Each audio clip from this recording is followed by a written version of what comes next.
Please welcome to the stage the global managing partner of McKinsey and Company, Bob Sternfels.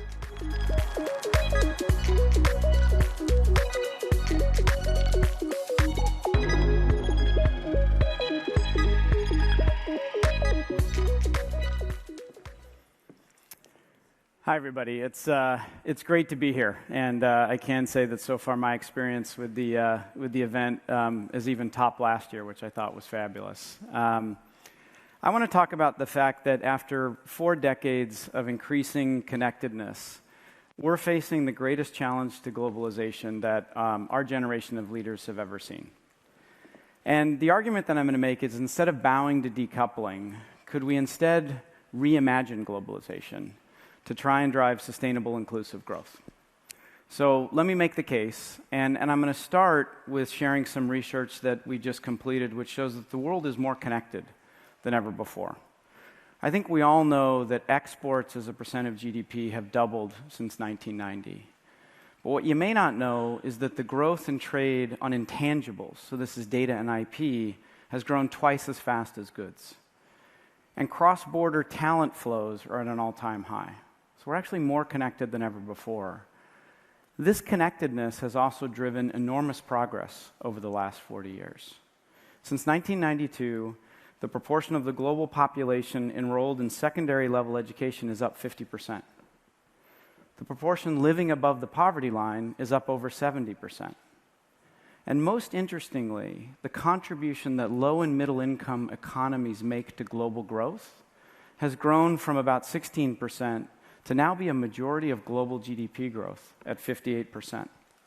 There's been enormous good, but I think we also know that we're facing enormous pressures now to decouple. The pandemic disrupted supply chains and people movements, and the war in Ukraine upset massive commodity flows. And this has been incredibly costly. We see energy prices at an all-time high, the highest since the 1973 oil shock. Supply chain pressure is at the highest level we've ever seen since we started recording supply chain pressure. And critically, global food prices have soared, increasing the pressure on the most vulnerable. Some recent statistics from the UN show that 345 million people right now are suffering from a food crisis due to the war in Ukraine. 345 million people.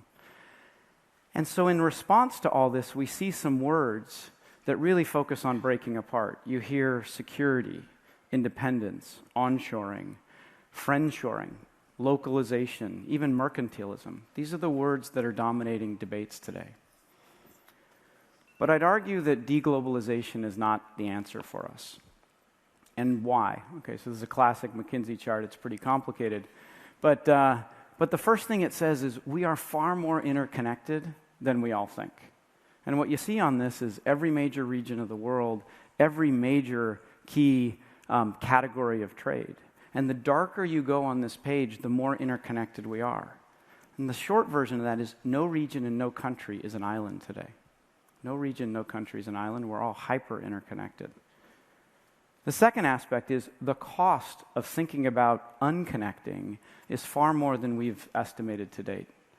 I asked our McKinsey Global Institute to do some modeling here, and the estimate that we came up with is up to 10 to 40% of global GDP is dependent on staying connected, 10 to 40%.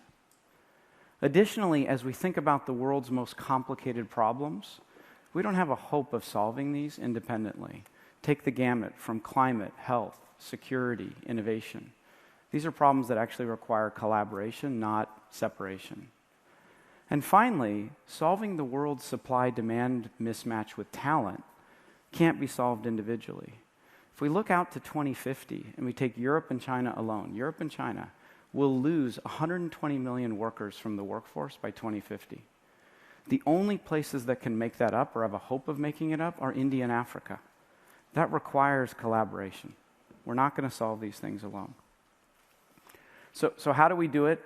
Look, I'm humble enough to know that I certainly don't have all the answers. I'm not sure anybody does at this stage.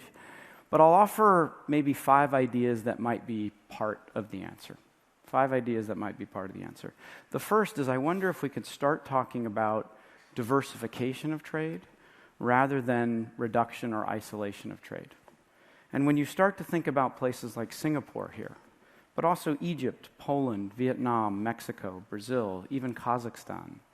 Can you start to think about a multiplicity of trade routes that is not only more beneficial, but is also more resilient? We've seen that our model is not all that resilient. So this idea of perhaps diversification rather than consolidation of trade. To do this, we need to collaborate on standards, and we need mechanisms to enforce them. Not only on trade, but things like IP and data. We have to get these standards right and collaborate on those standards. We need to invest in talent. And here's where I think the private sector can play a huge role in doubling the investment in talent development to meet the needs for that 30-year mismatch that I spoke about earlier.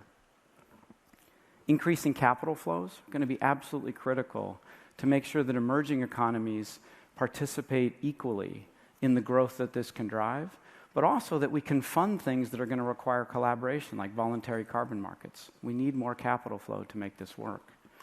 And finally, access. Access for all. Think about small and medium-sized enterprise and the barriers they face to cross-border trade, but also access for women, minorities, and other vulnerable populations. If we think about integration right, everybody can come along. So these five ideas aren't comprehensive, they're not easy, but I do know that they can't be solved in isolation.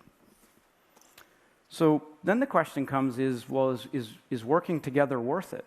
Right? Is it worth it? And I asked our same Global Institute to start to model what could this decade look like if we reimagine globalization versus default to decoupling. And it's not an easy path, but it is a pretty inspirational path. What they came back with is there's a potential to grow GDP this decade 30 to 50%.